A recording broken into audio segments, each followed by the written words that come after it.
Hey guys, welcome back to my channel. So today I wanted to sit down and chit chat with you guys a little bit about my intentions for 2020. I've been in a very self-reflective place recently with starting the new job, it being a new year, and I sat down and wrote up some goals, intentions, resolutions, whatever you want to call them, and I thought it might be nice to tell you guys about them. I also put on my face of makeup while we were chatting, so that way you have something to watch that's more interesting than me just talking at you for half an hour. But yeah, I thought it might just be nice to kind of fill you guys in, give you an update, because some of these things are definitely going to impact how I run my channel in the next year, hopefully all in ways that I think will be very positive and that you will be on board with. So yeah, if you'd like to hear more about my 2020 intentions, we're about to get into it. So right off the bat, I'm just going to preface this by saying I'm definitely not naked right now. I'm just wearing an off-the-shoulder top, and it's kind of hard to see. I don't know if this will show up. I keep trying to kind of like pull the edges up so I don't look naked in this video, but I promise I'm wearing a top. So let's talk 2020 resolutions. Or well, I don't even know if I would call these resolutions so much as I would call them intentions or goals. I don't feel like they are quite as strict or as straightforward necessarily as a resolution, but they are things that I definitely want to attempt to focus on or do more of this year. So right now I'm just putting on my Cotz sunscreen primer, which is one of the things that I want to try to be better about in 2020 for sure. I know the importance of sunscreen and I definitely try to wear it often, but I know if I'm being 100% honest, there are days that I do miss it just because I'm rushing or I'm being lazy or whatever.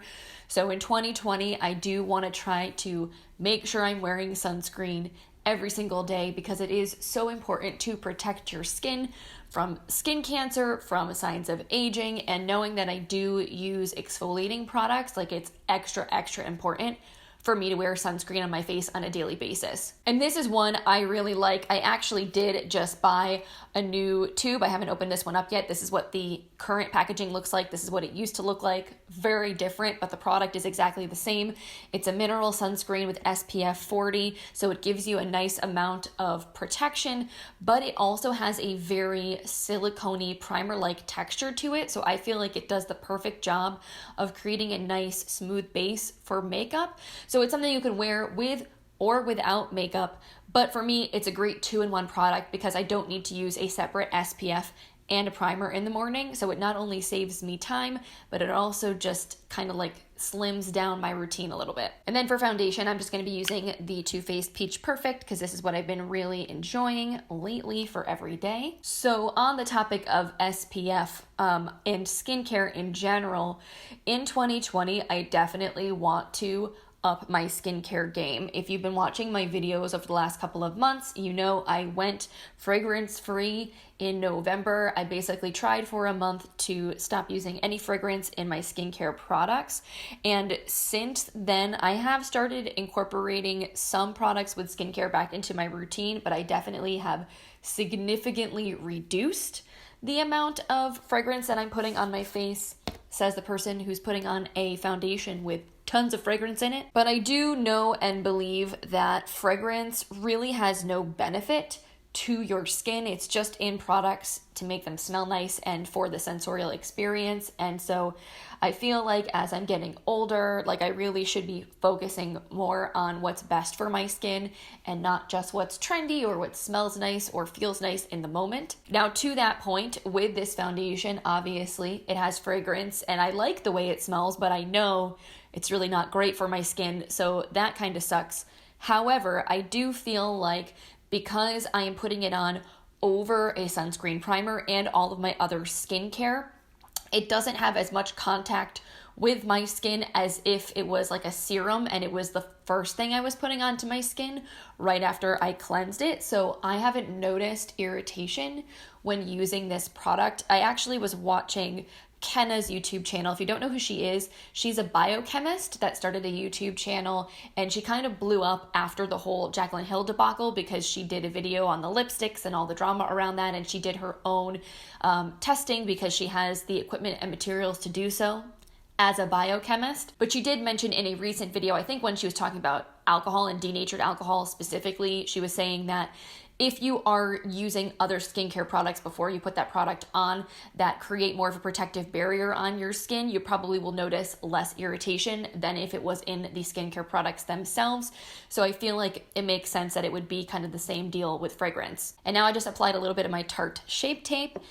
So not only do I want to up the quality of products that I'm using in my skincare routine and not falling into hype and what's trendy and marketing and all that kind of stuff, and really being more conscious of ingredients and what I'm actually like putting on my face, but I also want to be just generally better about doing my skincare, because I definitely have plenty of it and it's such a waste to not use it. And I'm one of those people, I am a morning person, not a night person. I am usually really, really tired come like 9 o'clock at night, especially now that I have to get up even earlier to go to work Monday through Friday. So it is very, very tempting to be super lazy with my skincare in the evening. I've gotten much better about making sure I at least take my makeup off every night, and usually if I get myself into the bathroom, I will actually go ahead and do all the rest of the steps of my skincare routine. But I really, really want to make sure that I don't just like use a makeup wipe and fall right asleep or not take my makeup off in 2020. Like, we're done. I'm too old for that. I really need to be better about taking care of my skin. So this year, we're going to take makeup off every night. We're going to do the skincare routine morning and night. And hopefully that will mean my skin will be better than ever this year. To that point, I feel like another thing that I really want to be better about in 2020 that I haven't always been the best about in the past is utilizing my collection. Last year, I did do some Shop My Stash videos on my series, which were fun. I just kind of got a little bit burned out of doing them every single month. So this year, I want to kind of bring back that series in a way that feels good for me and that I'm excited to do. I was thinking about on my Instagram on like a weekly basis, doing some stories and showing you guys what I've picked out for the week, because I think that's usually the challenge for me with doing a monthly video. I switch my routine up more than every month, or at least certain products I like to switch up on a weekly basis, other ones maybe more on a monthly basis. Maybe it'll be nice to, on a weekly basis over on Instagram, show you guys the products that I'm using that week and show you some different looks on like a daily basis or something fun, you know, every day as I'm getting ready for work. I think that would be a lot easier for me to do now that I have less time to film. But either way, I definitely want to make a more conscious effort to use up the products that I have rather than constantly buying new things, especially knowing now that I do get some PR. I definitely get more, I feel like, skincare, bath and body, and hair care PR than I do makeup PR. But I know that I do at least get some, and knowing that, I feel like I need to be a little more mindful this year of buying new things and not adding too much to my collection, decluttering things that I'm not using, which in general I feel like I was much better about in 2019 and 2018. I've given away so much makeup and it feels so good to like get rid of things and to find new homes for stuff and to make other people happy and see how appreciative they are of things. Like, those are good vibes. I want to continue to do that. And to that point, I actually already have started filming my annual makeup collection and declutter series for this year. I'm 3 videos in. I still have to film my eyeshadow palette video and my lip product video. So I'm hoping I'm going to be able to maybe do that later today, if not later this week. So that way I can edit everything and hopefully get it up the week after you're seeing this video. But in filming the videos I've done so far, I'm just going to go in with my Makeup Forever Artist Face Color in S112, by the way. I definitely came to the conclusion that I do not need to buy any like foundations or primers or concealers for a while. Like, knowing that those are cream products and they don't last forever, I really want to make an effort to use the ones that I have as opposed to just adding new ones to my collection and then feeling super overwhelmed by that. Also, I feel like when it comes to foundation and concealer especially, I don't have a lot of friends that have my exact skin tone or undertone. So as opposed to a blush or a highlight that maybe I'm not going to use anymore, or an eyeshadow palette or something like that, those are pretty easy for me to pass on to somebody else if I don't feel like I'm going to get very much use out of. But with foundation and concealer, the problem is if I don't get enough use out of something, there may not be someone in my life that it will match that will be able to utilize those products. So I definitely am better off using them up myself if I bought them with the purpose of my using them. I already definitely have been of the philosophy when it comes to foundation, especially of like going and having a sample made if I really want to try a new formula. Sometimes just getting to try something will like quell my curiosity and then I'm good and I don't need to buy it. If I really fall in love with it, then I can add it to my wish list, and then when I'm looking to repurchase or there's a sale or I can, get some kind of a discount, maybe then I would go out and buy it. But I really don't like just buying foundation, especially to test it, because I feel like it ends up being super wasteful. So 2020, we're definitely gonna be much more conscientious around these parts about what I'm buying, what I'm using, not going overboard. To that point, I actually have decided to kind of like detox my subscription box life just to kind of minimize the amount of new stuff coming into my collection, just because I feel like I don't really need it right now. I need a little bit of a break, and I'm spending a lot of money on these subscriptions that I probably don't really need to right now. So I already canceled my FabFitFun membership. I used to have an annual membership and it was set to renew for the spring box. So I went ahead and canceled that. And I do really like FabFitFun. I think it's a really nice subscription. I definitely would recommend it to people, especially people that are not like beauty junkies specifically and just want something that's nice and fun to treat themselves. Like, you get a lot of really nice products. I just feel like it's an extra expense I don't need right now, and I don't need it for the beauty products. I feel like I'm really good with home decor and all that kind of kitschy stuff, so I decided to take a break from that. Also, as I mentioned in my beauty consumer tag video, I spent a lot of money on add-ons in 2019 from FabFitFun, and I don't want that temptation, at least not right now. Like, yes, you're able to get a lot of really nice stuff at a great price, but it's stuff I don't need. So even though the discounts are good, if it's money I didn't need to spend in the first place, it's still wasted. So we're taking a break from FabFitFun in the new year. And then when it comes to Boxycharm, which is the only other subscription that I have right now, I prepaid through February because I usually pay for 3 months at a time. So I do have those 2 boxes that I will be getting. My January box is in the mail. I haven't gotten it yet, but I know it will be coming soon.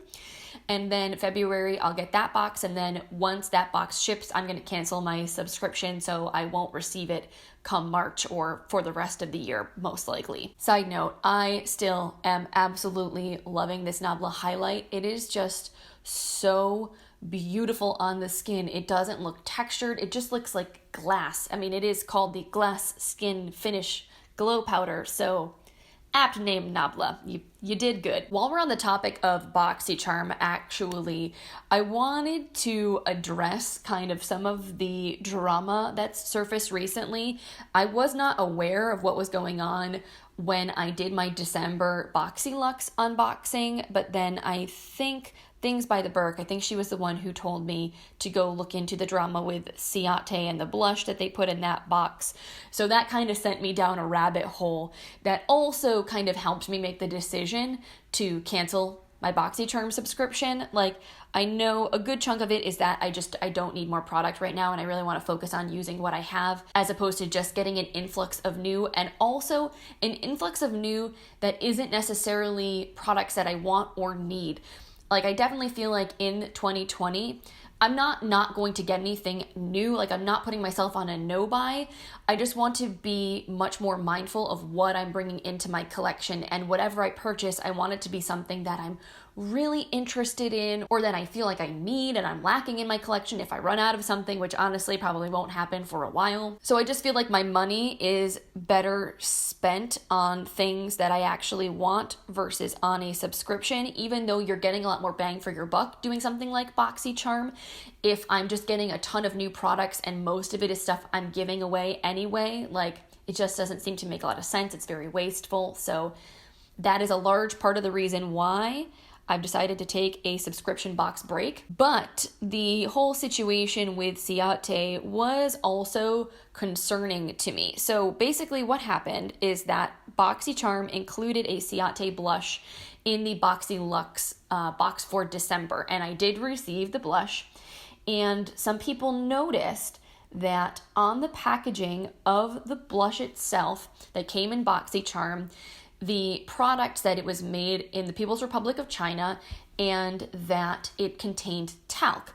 And if you go on the Ciaté website, or well, if you did at the time, the exact same product that was listed on their website stated that it was specifically formulated without talc and that it was manufactured in Italy.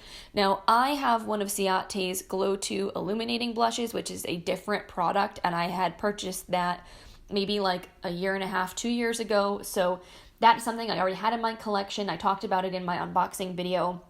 I went and looked at that product, and it says on the back of that packaging, it's made in Italy. It's a lovely blush. I mean, I've spoken about Ciaté's makeup products on my channel before very favorably because I feel like the quality is really quite decent and it's not talked about very much. So when I got that blush in my Boxycharm box, it was the Marbled Light Illuminating Blush. I was really excited because, I like their products a lot. However, it was not made or formulated at all like their other products because it was made in China and made with talc. So obviously it is a less expensive formula to produce, which basically says that because they knew they were going to work with Boxycharm, it seems like they went ahead and manufactured an inferior product for the box, probably as a way to save themselves money. Because my understanding about how Boxycharm works is that the brands provide the product to Boxycharm to include in the box. And I don't know if they pay Boxycharm to be in the box or if Boxycharm pays them. I really don't know how financially that, transaction works. But I believe that brands see Boxycharm as an advertising opportunity. They're not just being nice.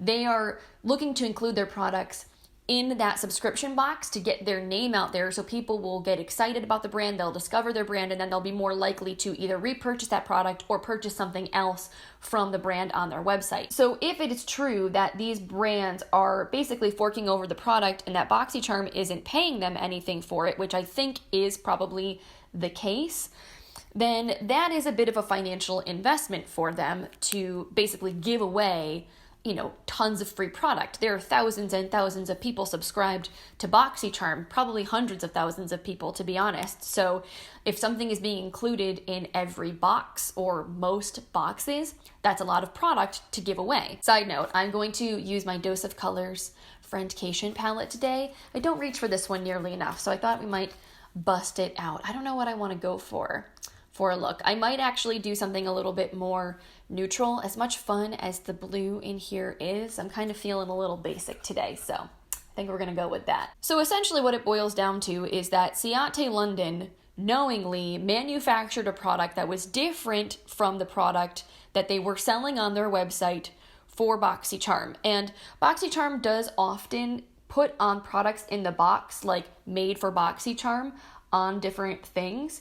Now, my understanding with that designation is so that people can't go and return that product to a Sephora or Ulta and claim that they purchased it and lost their receipt and create some kind of like an issue in that respect. Like, I understand putting made for Boxycharm does let people know if people try to resell product or return product that it was not made for retail sale originally. However, it was not my understanding that the products were actually formulated differently from the ones that brands sell on their website or sell in Sephora and Ulta. I think most people that are, subscribed to Boxycharm are excited because they think they're getting the exact same product that you could get in a store, but for a highly discounted price. And to be honest, I feel like it's hard to know what is really happening or what you're really getting and how it compares to the original, or if it's being manufactured in the same facility as the original. Like we just don't know. We're kind of going on blind trust. So is it possible that this has happened before?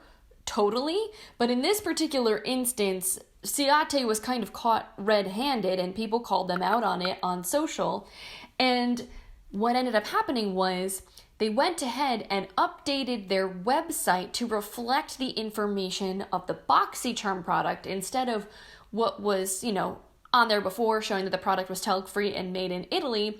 And they said, oh, we're sorry, we actually moved to a different manufacturer and we just forgot to update the website, which kind of seems like total BS because, like I said before, to my understanding, I'm pretty sure most of Ciaté's products were manufactured in Italy and they were proud to be free of talc and of a higher quality. So that just seems a little odd to me, a little too convenient of an excuse, which is really disheartening. I guess, I don't know the actual truth of what really happened, but it just definitely made me more aware of the fact that, yes, you are getting a lot of product in Boxycharm and you are getting things made from popular, well-known brands, but I don't know for sure whether or not those products are the equivalent of what I would get if I was to go and buy that product in Sephora.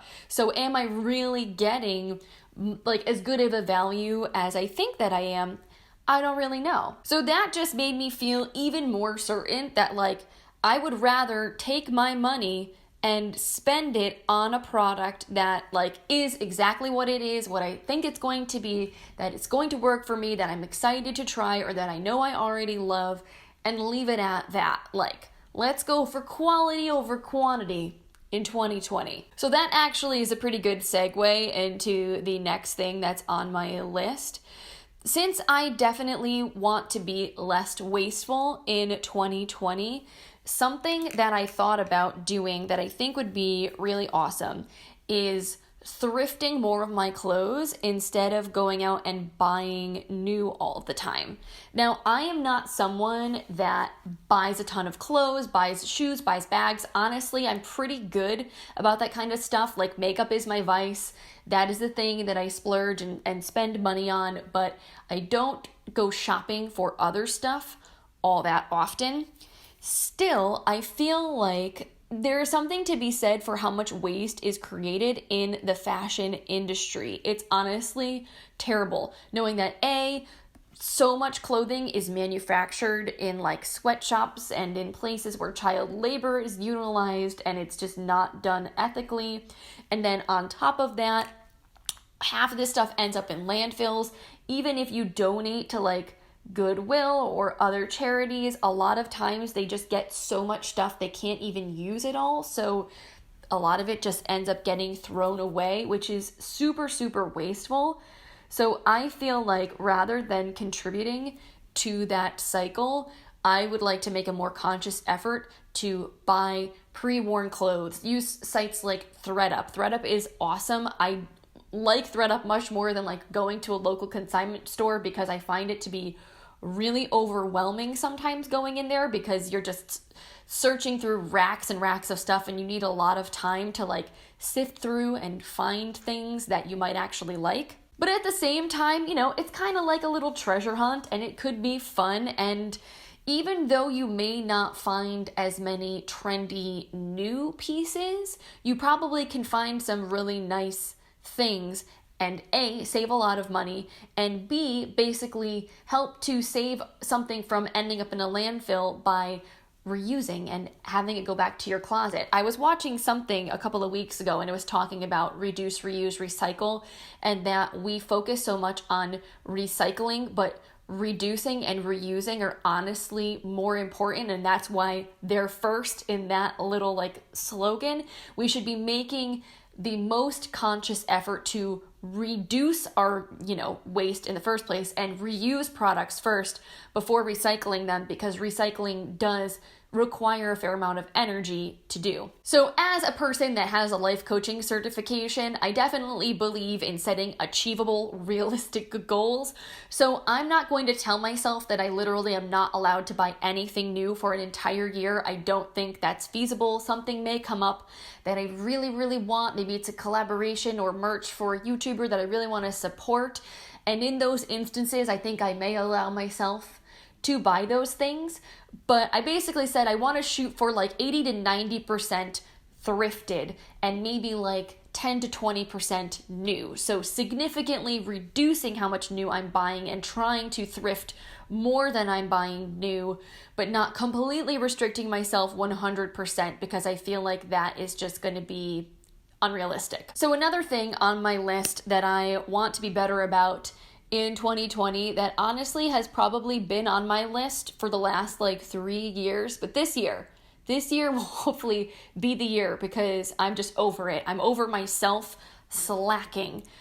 I want to be better about painting my nails. I love nail polish. I love the look of painted nails. It's a thing that I enjoy, but I just don't usually make the time for, especially with like actual nail polish because it takes time for it to dry and I am very impatient and fidgety, so I very easily end up screwing up my manicures after I sit down and take the time to do it, which ultimately means I don't feel encouraged to do it a whole lot. However, I really do like the look of it, and now especially that I am working in a full-time job again and I kind of care a little bit more about my appearance out in the working world, like I feel like I should do a little more to take care of my nails and make sure that they look, you know, a little nice on a day-to-day basis. Also, having a YouTube channel and you guys see my hands a lot, it's a thing that I feel like just adds that little extra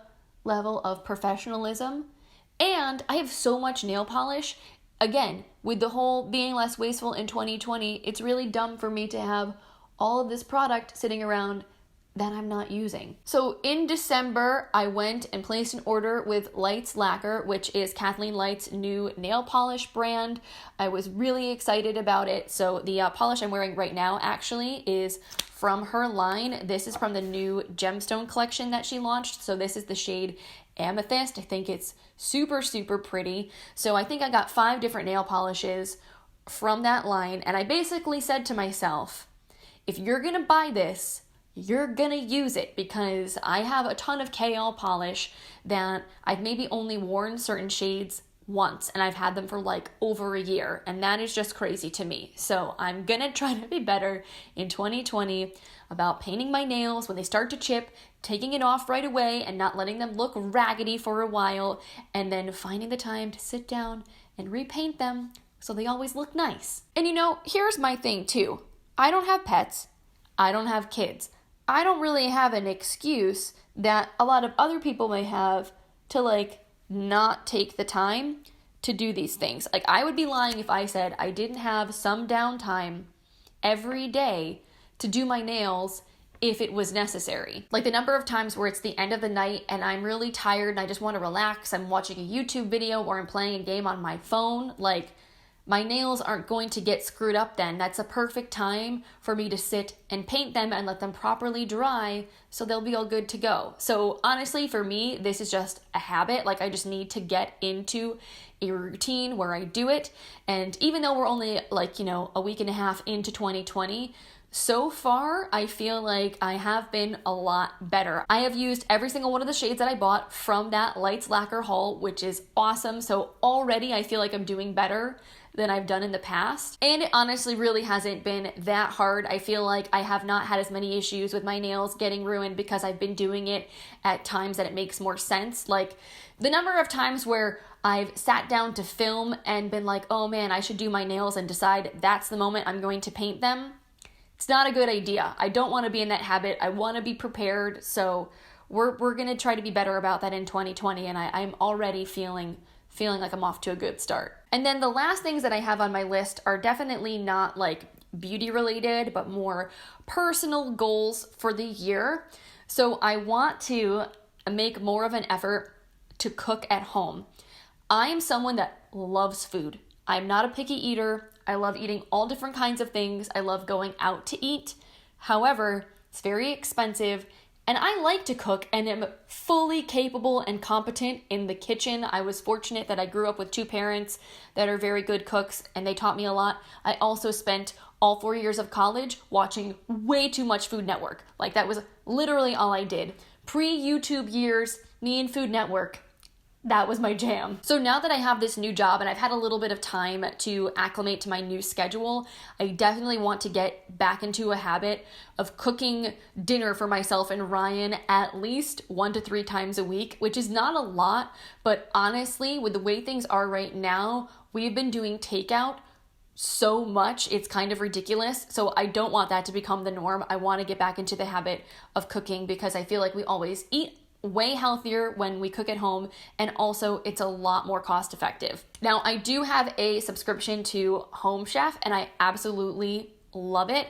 I definitely was one of those people that fell into the hype of watching a million, cooking videos here on YouTube, and I decided to try it out. I got curious, and no lie, I do absolutely love it. I've tried other meal delivery services in the past, and this one is definitely my favorite, both in that the meals are the simplest and easiest to prepare, which again, I'm a pretty experienced cook. I'm not afraid of a more complicated recipe, but on a weeknight, ain't nobody got time for an hour and a half long meal that takes to prep, So Home Chef meals I find to be generally really fast. They're very easy and they're super tasty. Like, I really have not gotten a meal from them that I have disliked yet. So that definitely is something that helps with the whole cooking at home thing, just because it kind of takes some of the energy and time out of needing to grocery shop and meal prep, because now I definitely have a lot less time to do that because I get home from work as it is around 6 o'clock every day. So if I was going to go grocery shopping on my way home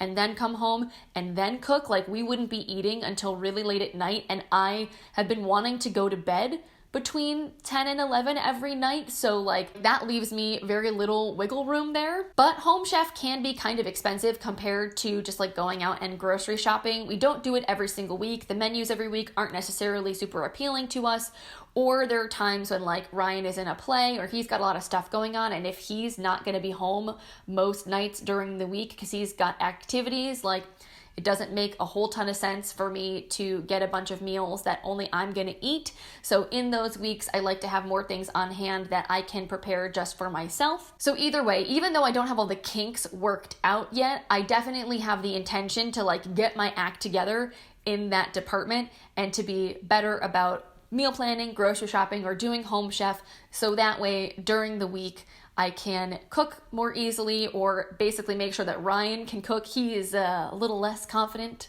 than I am, and by little, I mean a lot. So Home Chef has been really good for him also in that respect, because it's very, like, I don't want to say idiot proof, but it's very step by step, and it gives you pictures and instructions that are very clear. So if you have no idea what you're doing, you can just follow along with the instructions and it will probably come out perfectly fine. So I feel like as long as he has like a recipe like that he can follow, he can start working on things while I'm driving home, because he gets home a lot earlier than I do. So, we'll figure it out. We'll get into a routine, we'll get into a rhythm, but I want to eat healthier and I want to cook more. I feel like that would be really, really good for me. Just gonna seal in everything here with this Cover FX mattifying setting spray. So far, I've been really liking this. It doesn't have any alcohol, which I think is awesome because a lot of mattifying setting sprays do, and it seems to be doing a decent job. So I definitely still need to test it out some more, but so far so good. All right, so I think that is it. Let me take the ears off and zoom you guys out and we'll wrap things up. All right, guys, so here is my completed final look. Nothing that's super interesting or unique or exciting, but I still think it looks really pretty. This is how I like to wear my makeup on a regular-ish basis. Like, if I'm gonna go more than just like no makeup, this is kind of like the level of glam that I would wear to work, and I feel like ends up looking really nice and polished and put together. So hopefully you enjoyed seeing it come together and also hearing about my intentions for the new year. If you did, I hope you will consider giving this video a thumbs up. I always really appreciate your support so much. And I would love to hear about your 2020 goals or resolutions, intentions, whatever you would like to call them. So definitely be sure to leave me a comment down below. Let me know how you're doing, how your new year is going so far, and what you're looking forward to, putting more attention towards in this next year. And if you're new here, if this is one of the first videos that you're seeing on my channel, welcome. Hi, thank you so much for sticking around to the very end. I hope you will consider subscribing so that way you can come back and hang out with me again in the future. And yeah, On that note, I am starving, so I'm gonna go get myself some lunch, and then I have more filming to do. I'm gonna be filming my new in beauty video for January, which I'm very excited about. I think that video will probably go up before this one, so if it does, I will link it up here for you guys in the cards so you can check it out if you haven't already. And yeah, on that note, I hope you guys have a wonderful rest of your day, and I will see you in my next video. Bye, guys.